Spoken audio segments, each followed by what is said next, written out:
One. Welcome back into the Pick and Roll NBA podcast with Jet and Sap, presented by Full Press Coverage. Last night was very difficult for me and Sap. There was no basketball on. I don't know how we got through it, Sap. It was trying. I know you said you watched the College World Series, which seems insane to me, but, to each their own. Yeah, I watched a little bit of the College World Series, Jet. Al Leiter's son, I believe it was Jack Leiter, who pitches for Vanderbilt, is an outstanding pitcher, top pitching prospect. And I'm kind of hoping the Red Sox, who have the fourth pick in the draft, and we very rarely ever talk about the Major League Baseball draft because it's done in secrecy. It's like, it's like being at the Vatican when they select the next pope. It's not even really done on TV like the NBA or the NFL draft, where it's a big event. But the Red Sox have the fourth pick in the first round, and I'd like to see them get Jack Leiter, who Well, 1,000 rounds, so that's there are 1,000 rounds. I mean, I may get drafted at 58 years old as a backup catcher, but I'd like to see the Red Sox get Jack Leiter, and he'd be up here in a couple of years probably after spending some time in the minor league. So he was outstanding last night. He's dynamite, and he's got the bloodlines. Al Leiter pitched for the Yankees, among many other teams. So I just wanted to check him out, and he's as advertised. Yeah, just admit that you were, desperate, and that was what you landed on. I was. It was either that or the Tampa Bay Lightning beating the Islanders 8-0 in the Stanley Cup semifinals.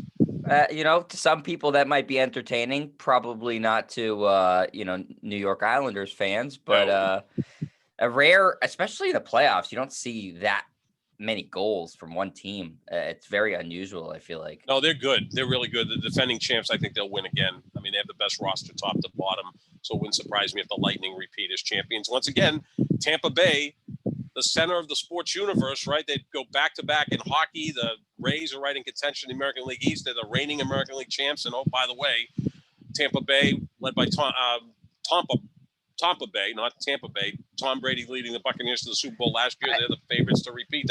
That's the center of the universe right now in the sports world is Tampa. I think it's infectious. I said this to my friends and to my dad. I think when he left, it doomed Boston sports more than what Kyrie did to the Celtics. I think that Tom Brady leaving Boston hurt all of the teams here. He's like the golden goose. Oh, absolutely. I mean, when he was at the University of Michigan, the Detroit Red Wings started winning Stanley Cups. Shortly after he left Michigan, the Pistons won a championship. He was already here, so we can't give him credit for that one. Growing up, he was a 49ers fan. They won 4 Super Bowls in a 9-year period. So wherever Brady goes, they win, whether it's San Francisco, Michigan, New England, and now in Tampa. He's the good luck charm. I hope when he dies in 10,000 years, because that's how old he's going to be, that he donates his body to science so they can sort of extract the luck gene or not that he's lucky, but that he spreads it around to other teams. I don't want to sound like that dope on Fox Sports 1, Rob Parker, saying he's the LOAT. He's not. He's the greatest player of all time in football. But there's something going on where it's just infectious. He affects winning. Yeah, you've heard the expression "the cooler." Like in Vegas, they have people walking around the casinos, and they send them next to people that are hot to try to cool them down. Eddie Mush in A Bronx Tale. Remember, as soon as people found out he bet the same horse as them, they just started ripping up their tickets. They knew they were going to lose because Eddie Mush had the same horse. Well, Brady's the opposite of that. He's the opposite of whatever the cooler is. Like if Brady's in your city, you're going to start winning. If he leaves, you're going to start losing. I mean, Kyrie left the Celtics, right? And they went back to the Eastern Conference Finals the very next year. The Red Sox lost a lot with Mookie Betts. We know that. Then Mookie went to LA and won the World Series with the Dodgers. But that Dodgers team was ready to win a World Series anyway. He kind of was the person that put them over the top. With Tampa Bay, they were 7-9 the year before Brady showed up. They win the Super Bowl, beat my guy in the NFC Championship game. Still can't get over that. But no, Brady's the lucky charm. So the Lightning will probably win their second straight Stanley Cup title, and the Buccaneers are favorite to win yet another Super Bowl with Tom Brady. He is magical. Yeah, no, he really is. But we don't have to watch the College World Series tonight, Sap, because there is basketball on again. The Clippers and Suns resume their series. The Suns are up 1-0. No Kawhi Leonard, no Chris Paul in this game. Officially both ruled out. Both injuries, COVID, whatever you want to call them, shrouded in secrecy still. We don't really seem to have any clarity on either one of these. All we know is that the game will be in Phoenix. The Suns are favored by 4.5 points. And that's about all we know. Yeah, I mean, Chris Paul is there because of COVID. Was he vaccinated? Did he catch COVID? Is there some other issue involved? I would expect him to be back for game 3, which will take place, I believe, Thursday night in LA. So if the Suns can win tonight, they'll take a commanding 2-0 lead, which really hasn't impacted how the Clippers have played in their first 2 series. They came back from 2-0 down against Dallas to win that series. They were down 2-0 against Utah, came back and won that series. I think if Phoenix gets up 2-0, Phoenix has got the wherewithal to finish it off better than either Dallas or Utah, especially with Chris Paul coming back in game 3. So that's the component for the Phoenix Suns. Kawhi, we know that he hurt his knee late in the Utah series. It didn't look all that serious till the reports came out that it was more serious than that. He missed game 1. He's not going to play in game 2. You're hearing conflicting reports that he's done for the year, but then you also hear there's a possibility he comes back. Tonight's a huge game. If the Clippers can steal tonight's game, now it's a best of 5 with the Clippers having home court advantage. And now we'll have to see what Chris Paul is like when he comes back, because if he did have COVID, there could be some after effects of that. We heard Jason Tatum talk about that. It took him a while to feel himself. And we're talking about Chris Paul, who's 36 years old. How is he going to recover if, in fact, he had COVID? So there's a lot to be, on the table tonight in Phoenix. And the Suns have won 8 in a row. I mean, they won their last 3 against the Lakers to move on. They swept Denver handily, and they won on Sunday. So they've won 8 in a row. They right now look like the best team in basketball. But that doesn't necessarily mean much, because we've seen how these series can flip quickly, especially when the Clippers are involved. And I think part of the reason is that Ty Lue is really ascended to being one of the best coaches in the NBA, especially within a series, how quickly he adjusts. He did that in the first 2 series, and I'm sure he'll attempt to do that tonight. Yeah, he's pressing the right buttons, certainly. It's been a weird playoffs for Chris Paul, right? With the shoulder injury in the first game, he suffered that shoulder injury against the Lakers. And now with COVID and all the uncertainty of, when he's going to return, because we said this when he was diagnosed, or not diagnosed, when they said COVID protocols, that's meant different things throughout the year to different players. Some players, right, it's meant that they were in close proximity to somebody with COVID and they're back in like a couple of days. Some players, it's meant that they actually have COVID and they're out, a month or so, more than that. So there's still some uncertainty as to Chris Paul's situation. But yeah, between the shoulder injury and this, it has been strange, but the Suns have been able to be extremely resilient. And as you mentioned, have won 8 games in a row. Sap, do you think the first game in this series, which the Suns won in a pretty close game, 120-114, is maybe something you can look at for this game? Is that sort of how you see it potentially going? Are there things you could take from that game if you're the Clippers and try to adjust? How do you see this one playing out? Well, I also think a big factor is Marcus Morris going to play, and how effective will he be? Because throughout the first 2 rounds, at times Marcus Morris was the 3rd best player on the Clippers after Kawhi and Paul George. And he's hit big shots, especially in big games, especially in that Dallas series. He was huge. Game 7, he's the one who turned a deficit into a lead in the 3rd quarter. So Marcus Morris has been a really nice player for the Clippers this year. Is he going to be available tonight? He has some issue with his knee, so that is also a big concern. Phoenix just seems to be clicking on all cylinders, though. Even without Chris Paul, we see Devin Booker have, I believe, the best game of his career, a 40-point triple-double in game 1 of this series, his first triple-double, and he has it in game 1 of the Western Conference Finals. And that's why you now have Stephen A. Smith saying that he's the next Kobe Bryant, which let's pump the brakes on that a little bit. Although I did say that I think that Devin Booker has a game that is reminiscent to Kobe Bryant's a few weeks ago. He reminds me the most of Kobe Bryant of any player playing right now. Similar size, great footwork, ability to score from multiple levels. But let's not put him in Kobe Bryant's level quite yet. Right. Kobe did win 5 championships, an MVP, and made all defensive first team numerous times. Devin Booker's going to have to work his way up to that, but I think he has the skill set to do that. I still think people, for the most part, believe Chris Paul is the best player in that team. Yeah, I think he's the most important, right? Because of the leadership.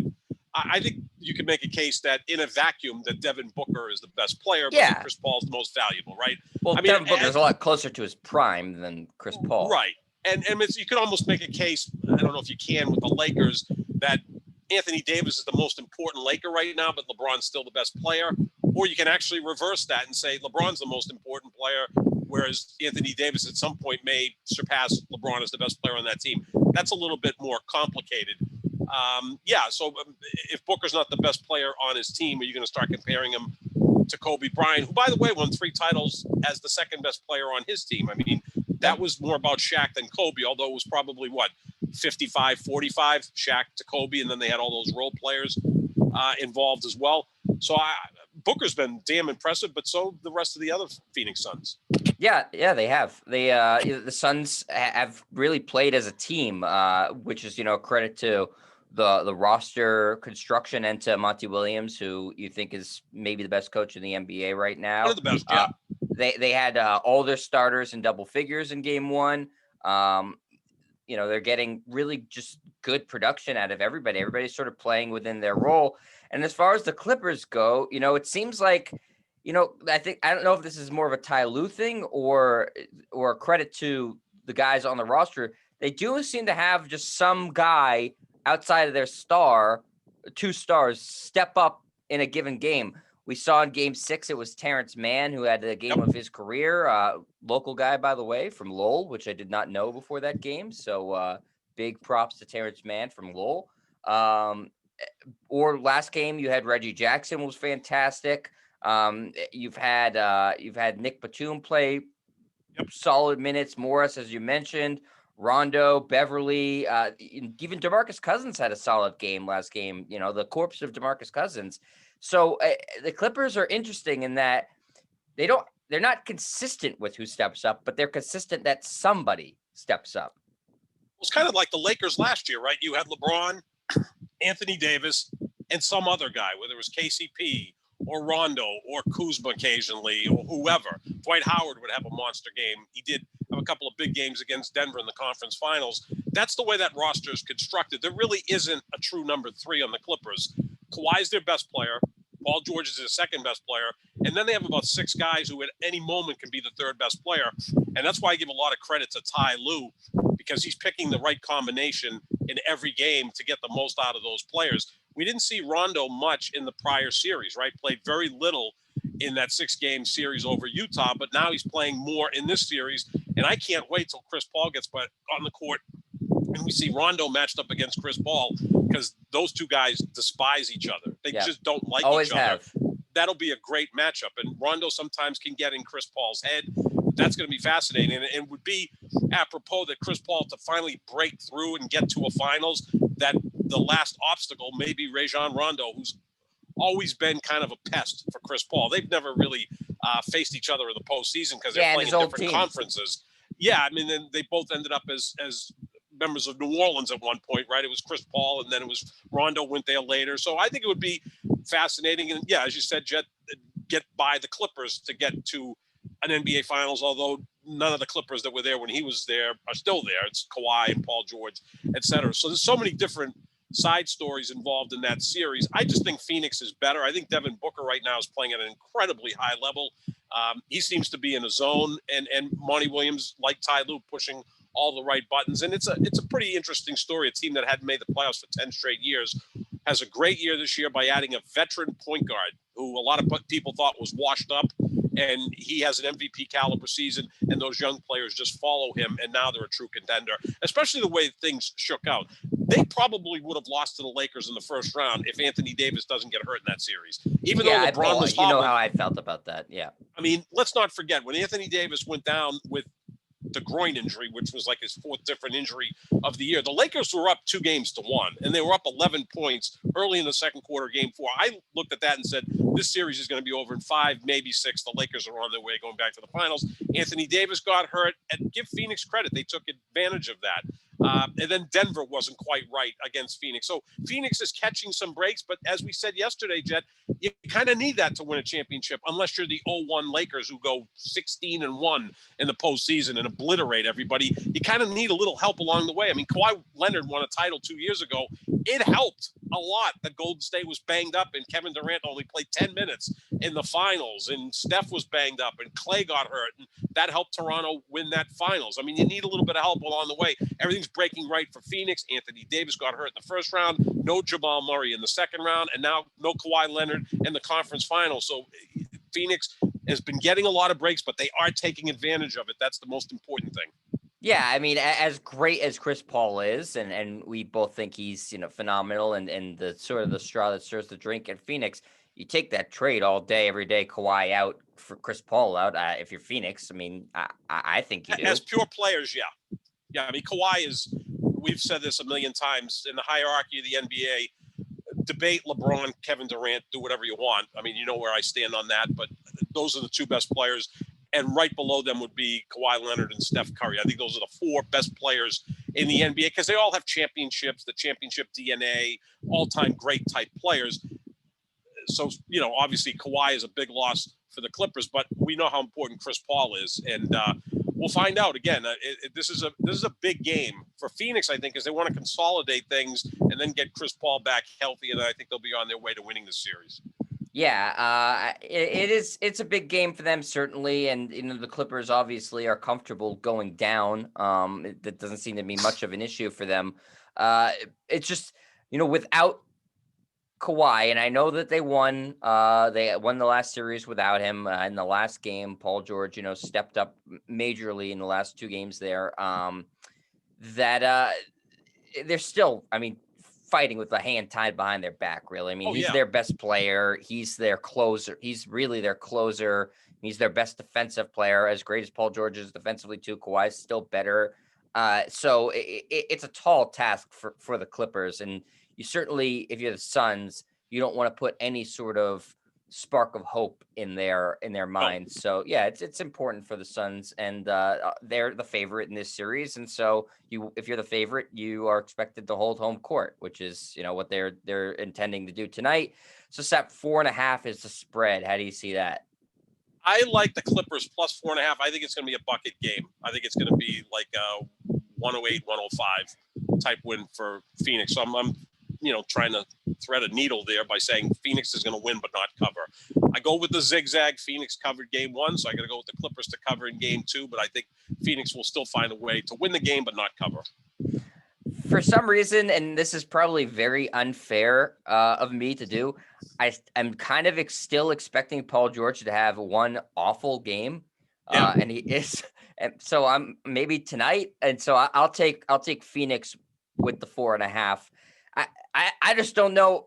Listen, he's talented enough to keep this up, but history indicates to me that he's going to have a stinker along the way here. Oh, yeah. I mean, every player does, with the exception of who?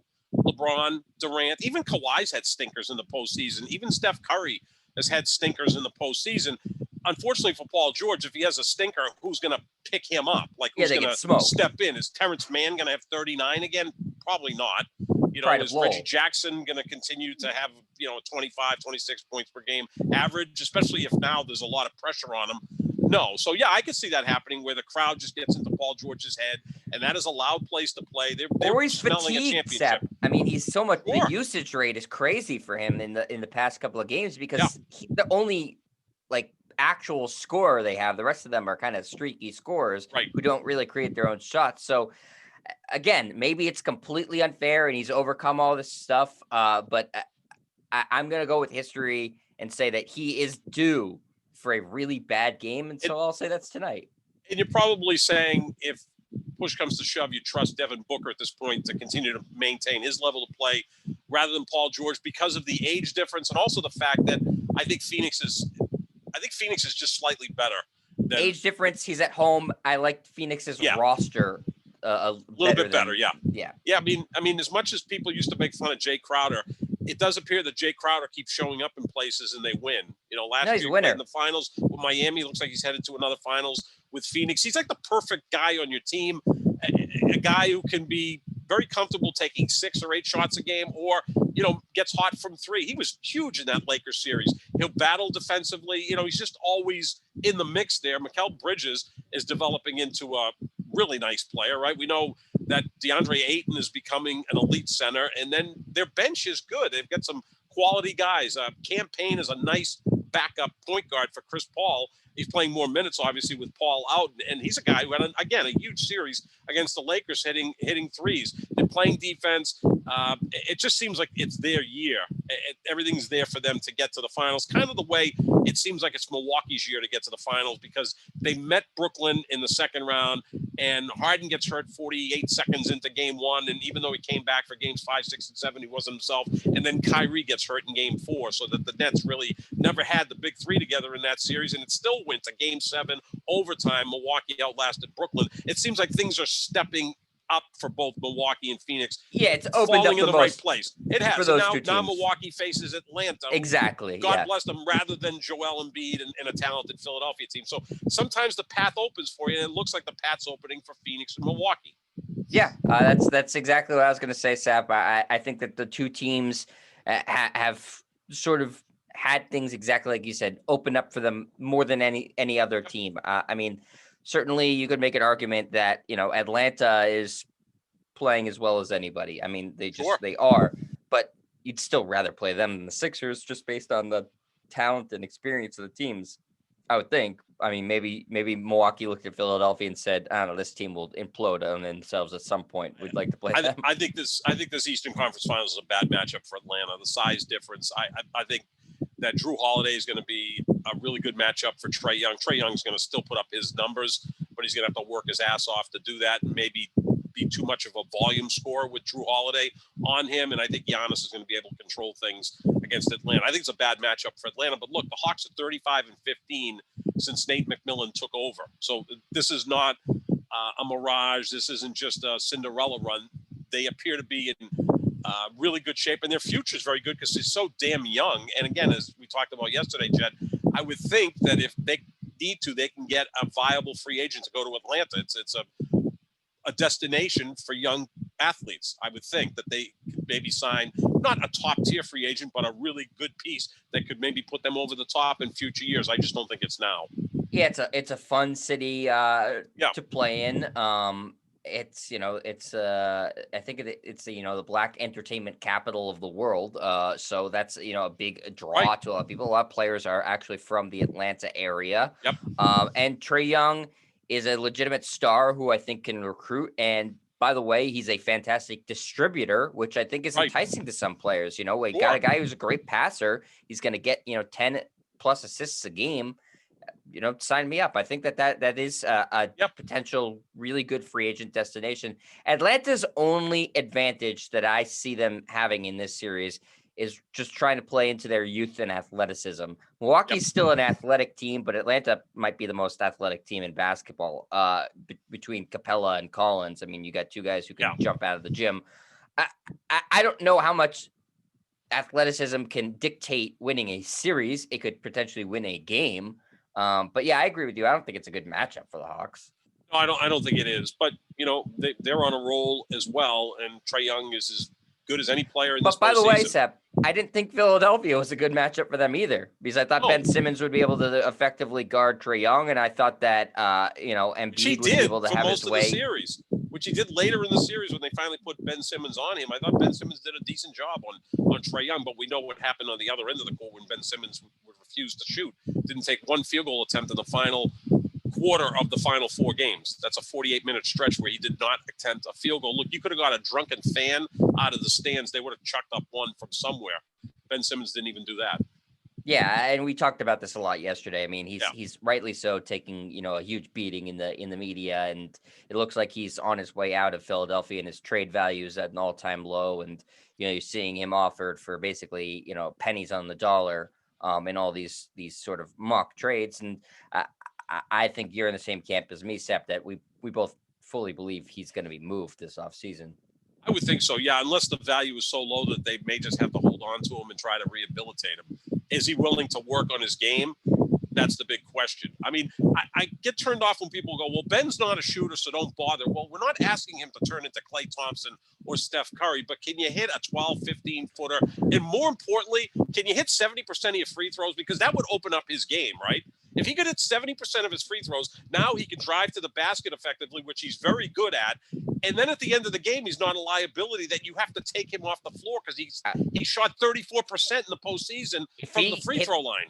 If he hit 70% of his free throws, I think he'd be in the top 15 players in the league. Yeah, because that's what he was for a while. But he's so far away from 70% of his free throws right now. It's not even close. I mean, how many times have I said this? He could be the next Scottie Pippen. I know we're saying Devin Booker could be the next Kobe Bryant. I push back a little bit, but I do see some similarities in their games. Ben Simmons is really Scottie Pippen, right? A bigger version of him. Great passer, excellent rebounder, can defend multiple positions. But Scottie Pippen developed into a really good offensive player who'd get you 18, 19 points a game. And then the year he was without Jordan, he averaged close to 23 a game and finished third in the league in MVP voting. So he was able to learn his game. Now, here's the thing. Scottie Pippen had Michael Jordan pushing him to the point where Scottie Pippen became an elite player. Who the hell is pushing Ben Simmons in Philadelphia? I don't think it's Joel Embiid, because as great as Embiid is, can he be a leader like that? Because he's misses a lot of games, many because of his lack of conditioning. Don't think he likes Ben Simmons. I don't even think they like each other, where we know Pippen respected the hell out of Jordan and they still have a good relationship. Is it Doc Rivers, who again just seems to yell a lot? I mean, Doc Rivers is starting to remind me a little bit of Ralph Cramden from The Honeymooners. He's just constantly like making faces, grabbing his head. It just doesn't look like he's in control.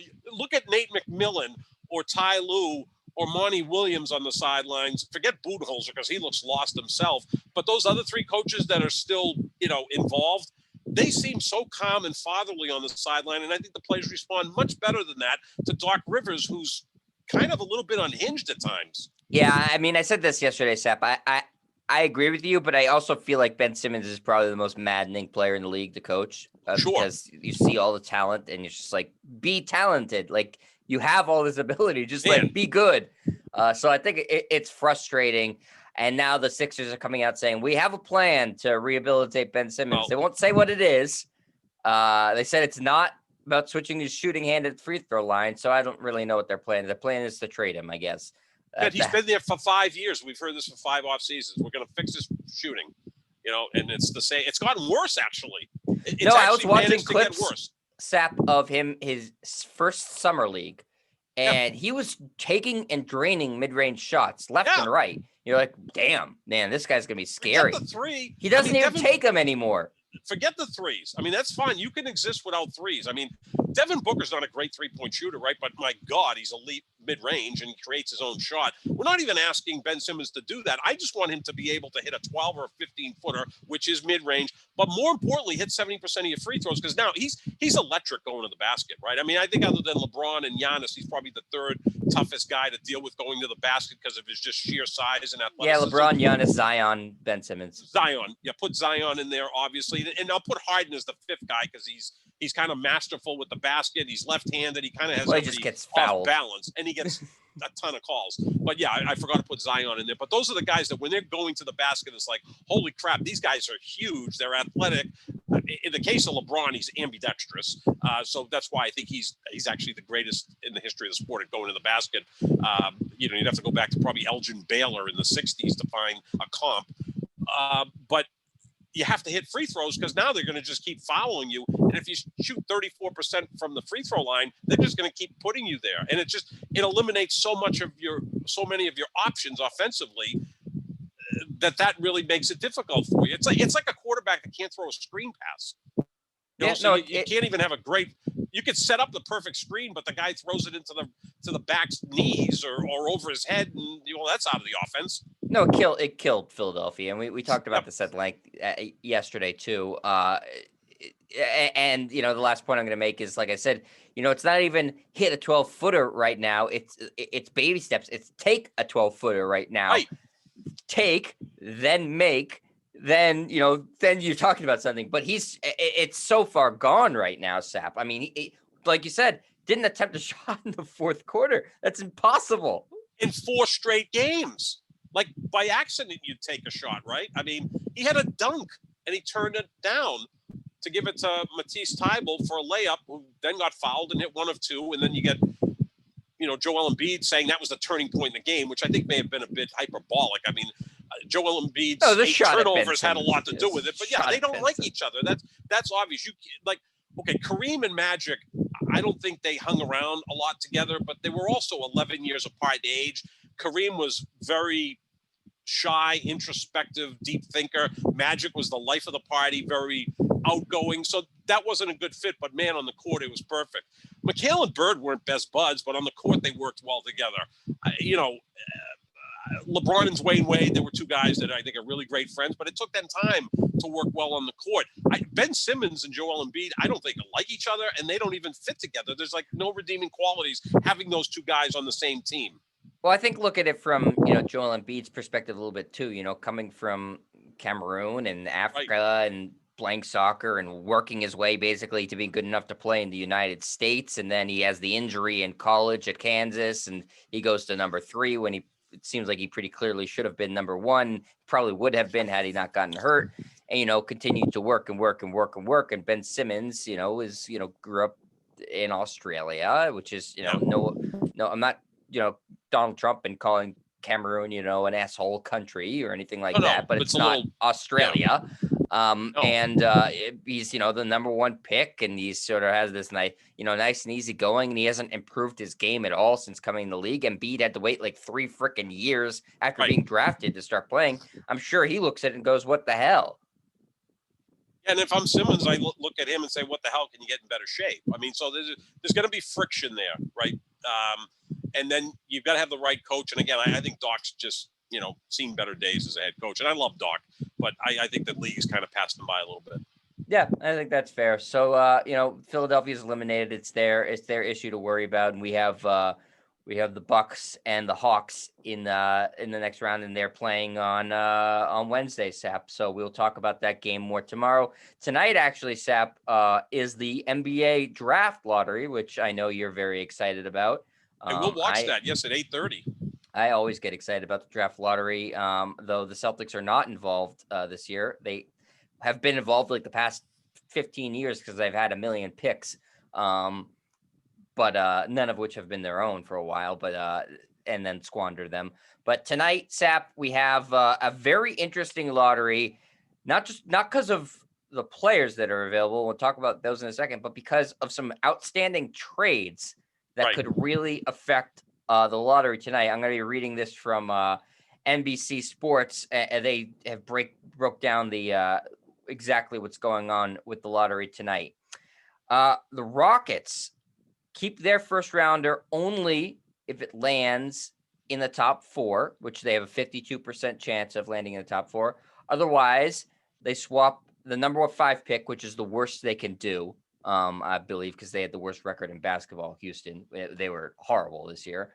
And that would go to the Thunder for the number 18 pick, is what the Thunder, I think, are slotted at, or for whatever reason. That's what NBC has. Yeah, they have 18th and 16th from the Celtics because they've got 18 first-round picks the next 7 years. Oklahoma City does. So Houston needs it to be a top 4 pick. Otherwise, they lose it. Minnesota keeps their first rounder only if it lands in the top 3, only a 28% chance of that happening. Otherwise, they just give it outright to the Golden State Warriors. That is, I believe, because of the D'Angelo Russell trade, which wasn't the Wiggins deal also have something wasn't that to do part with of that? Was a there were separate Wiggins deals. I think was it a separate deal? Too. I think it was. That was Wiggins and for Russell and a pick. I thought that's what it may have been. Yeah, because originally that's right. Sorry, Wiggins and a pick for Russell. Right, that's what it was, because they signed Russell as a free agent and then flipped him for Wiggins and a pick. And yeah, Golden State's doing a nice job. If they can get lucky and get maybe the 5th pick in the first round, which is a possibility for Golden State.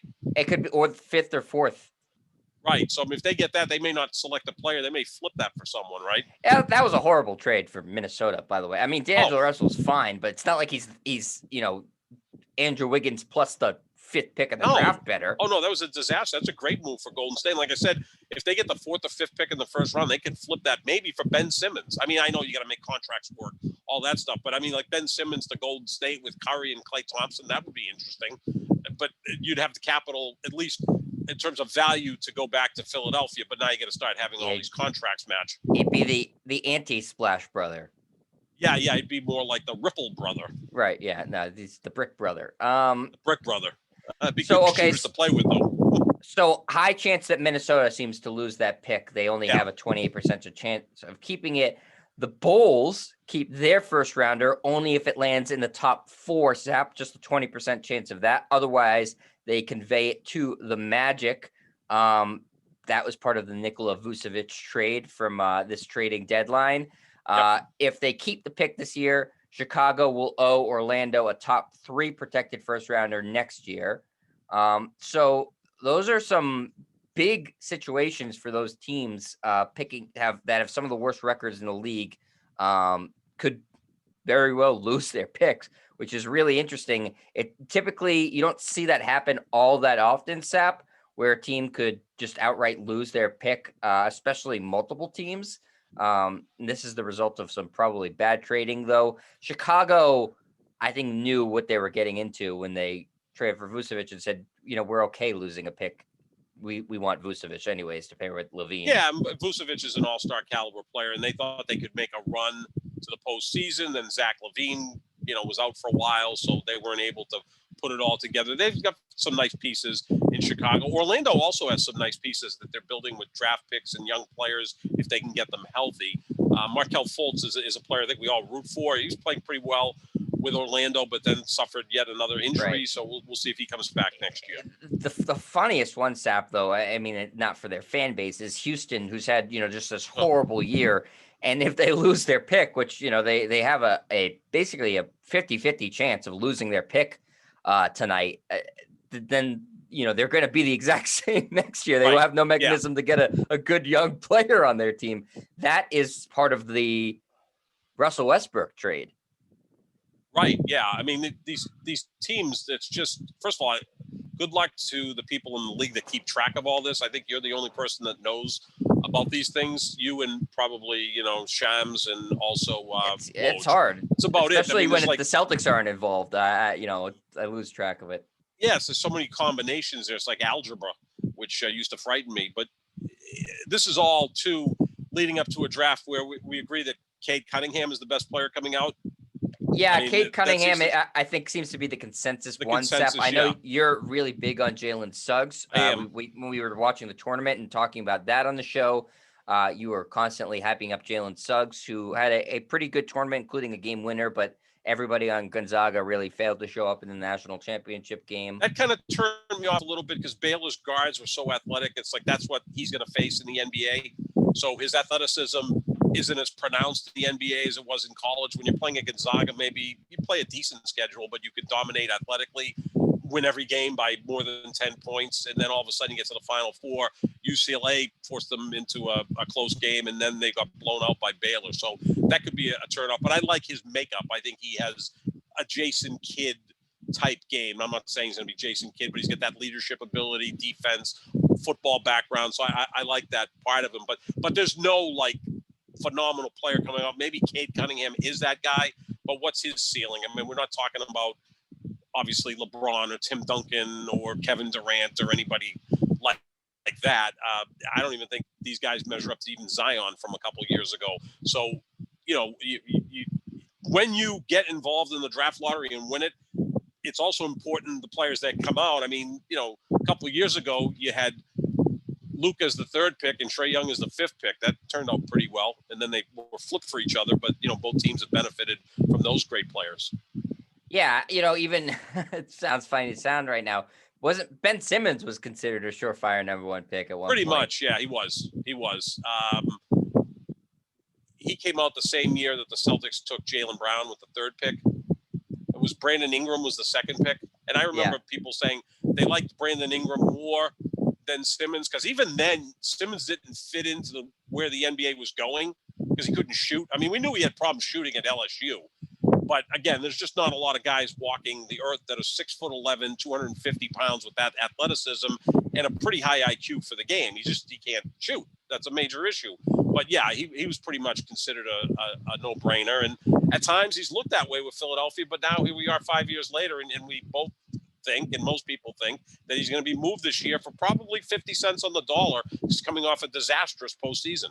Yeah, as we get closer to the draft and on draft night, we'll do a far more extensive sort of preview of the draft. But just for lottery purposes, yeah, Cunningham is sort of that what everybody's looking for right now. Yeah. That strong wing player who can shoot and score and play defense. He's been getting some Jason Tatum comparisons, a couple Luka Doncic comparisons, who it's kind of hard to compare anybody to Luka Doncic because he's got such a well-rounded game. But he's 6'8", 220. Was very, very good for Oklahoma State as just a freshman. So I think he fits the sort of prototype for what a lot of teams are looking for in a number one pick or a franchise player. Evan Mobley is the guy who most people seem to think is going to go to from USC. He's also that sort of prototype, but in a different way. He's a 7-footer who can shoot threes and block shots. Everybody's looking for, big guys with range. And then whether you ask, a bunch of different people, there's Jalen Suggs. There's a couple guys who played in the G League who are looked at as top tier prospects. So I think for the most part, this is considered a deep draft, a good draft, probably like a B draft. Yeah, not as top heavy, not a lot of like great prospects at the top, but maybe you can get some players in the mid-teens, which now the Celtics don't have that pick because they moved that to get rid of Kemba Walker's contract. And look, I've said this a million times, the 13th or 14th pick in the first round is not useless. There's a lot of top players in the NBA were drafted in that range. In fact, there's, a couple that are on the verge of maybe bringing their team to a championship. Someone like Devin Booker or the Greek Freak, they were mid-first round picks, right? Yeah, absolutely. At the tail end of the lottery or just outside the lottery. So you can find players there. Donovan Mitchell went 13th. Kawhi Leonard and Paul George were not top 10 picks. Klay Thompson was 11th the year he came out. Bless you. I'm doing the same thing today. We're both sneezing and coughing here with allergies. The rain is kicking up all the pollen, maybe. I don't know. Yeah, but Seth, I think another place. We did this on a show earlier this year, too, where we talked about how I think this is going to be a frequent thing where there's going to be better players in the second round and undrafted free agents who are better. Sure. And you'll be able to find good players late in the first. Yeah, wasn't Chris Middleton a second-round pick? And now he's the second best player. Drew Holiday was a late first-round pick. I mean, maybe we'll do this exercise. The final four teams, how they were built. Draymond Green was a second-round pick, which shocked the hell out of me. He played all 4 years at Michigan State. I love Draymond Green at Michigan State because I was kind of root for Michigan State. I like Izzo, not as much now as I did then. There's been some issues at Michigan State, but I love Draymond Green. I was shocked that San Antonio didn't take Draymond Green at some point in that draft because he you've mentioned that before. I agree. Versatile guy that to the first year in the league, I'm going, is Draymond Green with the Spurs? No, he's with the Warriors. And I thought he would have been perfect for them. Look, he's a perfect Warrior too. So you can find players, in the middle of the first round. I just don't buy into this thing. Well, after the third pick in the draft, it's useless. I mean, Charles Barkley was the fifth pick in his draft. How'd he turn out? Karl Malone and John Stockton were drafted in the teens. How'd they turn out? Dennis Rodman, I believe, was the second-round pick. I'm not saying you build your entire roster with second-round picks, but you can find players there that, can contribute. Well, look, Sap, Terrence Mann just won the Clippers a massive game. He was a second-round pick. I'm not saying he's a star player, but he's a contributing player on a team that's in the freaking Western Conference Finals. Wasn't Rondo drafted 21st or 22nd, then traded to the Celtics? I mean, he was. I think they just outright bought the pick. Right. I mean, I get LeBron and Durant and Jordan was the third pick. Great. Obviously, if there's someone like Kareem coming out, obviously he's the number one guy, or Tim Duncan or whoever. But I get so turned off when people say, oh, the 13th pick in the draft, who cares? It's like, no, there's all-star players have been drafted in that range. You got to just find the right ones, and then you got to develop it. I mean, like next year's draft probably will be more intriguing because you got the 7-3 guy, Holmgren, who's going to Gonzaga. He's supposed to Bates. It's Amoni Bates. That's an A draft. Those are supposed to be like two great players. Who have we forgot to mention, Sep, through all this? Who won MVP this year? Yeah, Jokic, I mean, second round Jokic pick, 41st pick of the draft. Yeah, Steve Nash, mid-first round pick. Giannis, mid-first round pick. Like Dirk was what, 10th? Was Dirk 9th or 10th? Paul Pierce was 10th. I said. Yeah. There you go. Dirk 9th, Pierce 10th. 2 Finals MVPs, 2 Hall of Famers. Like, I mean, it doesn't happen every year. can find players there. It's so important to do that. That comes again down to your scouting. Look at the Spurs. I mean, Tony Parker was a late first-round pick. Manu Ginobili was a second-round pick. You build with those guys, but you got to have, first of all, you have to have proper coaching. What the Spurs have always done really well is develop players. I mean, even Kawhi, he was drafted by Indiana. Bad picks. The Spurs don't miss. They develop players. I mean, Kawhi, all of a sudden, when he came out of San Diego State, he couldn't shoot. Now he's maybe the best mid-range shooter in the sport, not named Kevin Durant, right? So, because he worked with Chip Engelland, the great shot doctor. That's what Ben Simmons has to do, is work with a shot doctor to make him better. I'm not saying turn him into Klay Thompson, but just get him better at the free throw line and get him willing to take shots 12, 15 feet out. That would open up things for whichever team he's on next year. And maybe it is Philadelphia, because they're like, we can't get enough back in return. This guy signed for 4 years. We have to live with him. But I don't know if it's going to work with Joel Embiid, because obviously those guys don't like each other. Neither one of them has been able to pull the team over the top on their own. So that's going to be an intriguing offseason in Philadelphia. Sap, before we get out, I just want to read to you. These are the teams in the lottery, and I'm going to ask you just a simple question. Who needs the top pick the most of these teams, or who will it help? Would it help the most take to another level? This is in ascending order. So the worst record is the first team I'm going to read off. Right. The Rockets, the Pistons, the Magic, the Thunder, Cavs, Timberwolves, Raptors, Bulls, Kings, Pelicans, Hornets, Spurs, Pacers, Warriors. That's how it goes from worst to from the best odds to win the lottery. So the worst team to the worst odds to win the lottery. Name maybe one or two teams, Sep, that you think that this could impact the most, winning the lottery or coming in, getting a top 3 pick. Well, New Orleans, I mean, if they get lucky and get the 4th pick or whatever, or something along those lines, or the 3rd pick. 4.5% chance of winning the lottery. Yeah, I mean, if that happens and they're able to get, I don't know, Jalen Suggs, or if could they get the 1st pick and end up with Cade Cunningham? I mean, that would put them anybody over the could top. Get the 1st pick. Anybody get the 1st pick. Yeah, I mean, obviously if Golden State gets the 1st pick, they may flip it. I mean, because they're ready to win now, and rookies don't generally contribute right away. Houston needs the 1st pick. If Cade Cunningham's supposed to be clearly the best player, they need someone, because they don't have anybody right now, and they lost James Harden and got really nothing in return. Remember when LeBron left Cleveland the first time and he went to Miami? What happened? Cleveland won the lottery. They were able to get Kyrie Irving. I mean, some people think it was fixed. I don't think it was fixed. But, when you lose a star of that caliber, LeBron in Cleveland, James Harden in Houston, it kind of feels a little better if that team gets the 1st pick in the draft and is able to get an impact player. So I'm actually kind of rooting for Houston to get that 1st pick, because, did Cade Cunningham goes to Houston, and maybe they got something to start with there, because they got screwed. They screwed themselves. They probably could have got Ben Simmons for James Harden, or got something more than what they got. And they're in a tailspin right now. I mean, 2 years ago, 3 years ago, they were right there with Golden State as the best team in the sport. And now they're the worst team in the sport, and you got James Harden to thank for that. So I'll probably root for Houston to win that thing. And if they get that 1st pick, maybe they could start rebuilding. Sap, what about Minnesota or Toronto? What would that do to either of those teams if they had the top pick? Minnesota is intriguing, right? Because we love Karl Anthony Towns, right? Although he's a guy who just puts up hollow stats, because they've made the playoffs once, and it was with Jimmy Butler.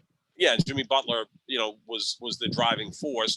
We love Anthony Edwards. I think he's going to be a star in this league. He becomes a more efficient scorer. I think he's got the potential to be a star, right? I mean, he's got a big game, big personality. So that's intriguing.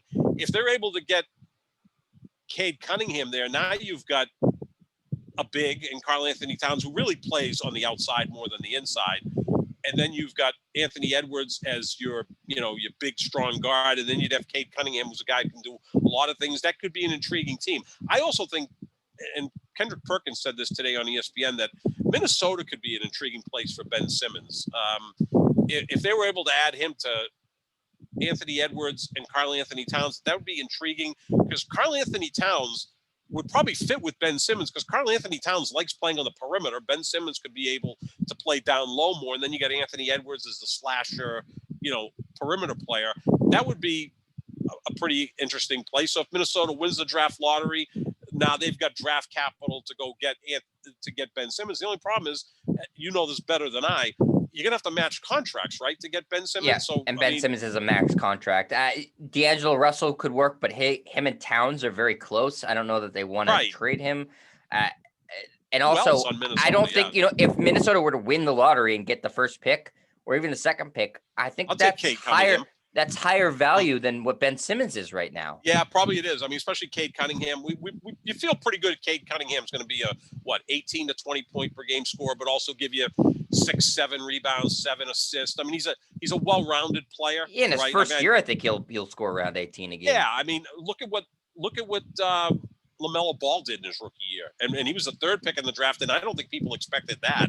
LaMelo was 16, 7 and 7. That's damn good for a rookie, and became a better outside shooter. So yeah, I mean, if Cade Cunningham can be as good as LaMelo Ball, then that value is at least as high, if not higher, than what the value is of Ben Simmons. So yeah, it's a good point. If Minnesota gets that high pick, they may just keep it and take the best player available. And it just doesn't seem to fit Minnesota. Karl Anthony Towns, I like a lot, but he doesn't seem to make others around him any better.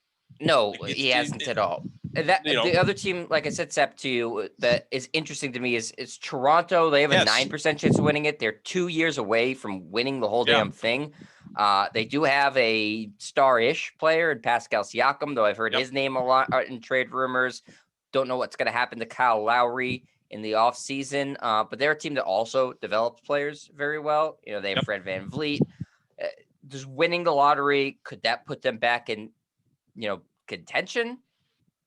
It could. I mean, again, Masai Ujiri, would he flip that? And again, I'm trying to connect Ben Simmons to multiple teams.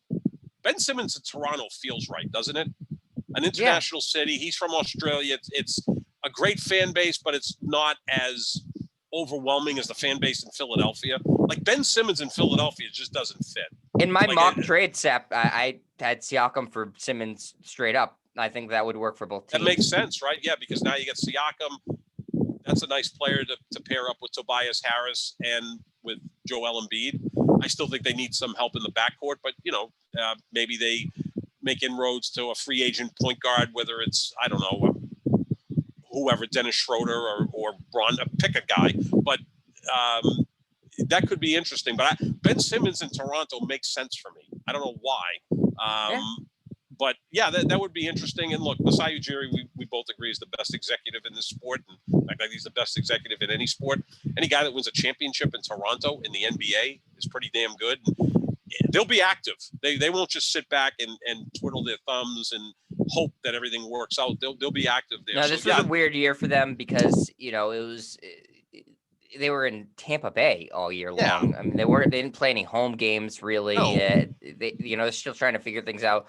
I don't know what the future holds for Kyle Lowry, but yeah, he's a great executive. He'll figure it out. So I think it would be very intriguing if they were to win the whole thing. But we'll be back tomorrow talking about who wins the lottery and what the implications are. We'll also be talking more about the Bucks Hawks series, as that's about to get underway tomorrow night. We'll recap the game tonight between the Suns and the Clippers, and at some point this week we're going to address the story in The Athletic about the Celtics dysfunction. I know Sap really wants me to again have to rip on my Celtics, which is getting old. I would like some good news, but I had to do it for the Lakers, so yeah, it was like pulling teeth to get you to do it, Sap. That was very that difficult. was true. That was. There was a lot of hurt there. But we'll be back tomorrow for all that stuff. So make sure you check out when the podcast drops. Make sure you check on our Twitters for exactly the time that will happen at JohnSap25 or Jet Striar, JETSTRIAR. And you can find our podcast wherever podcasts are found. We are the Pick and Roll NBA podcast with Jet and Sap, presented by Full Press Coverage. We'll see you tomorrow, everybody.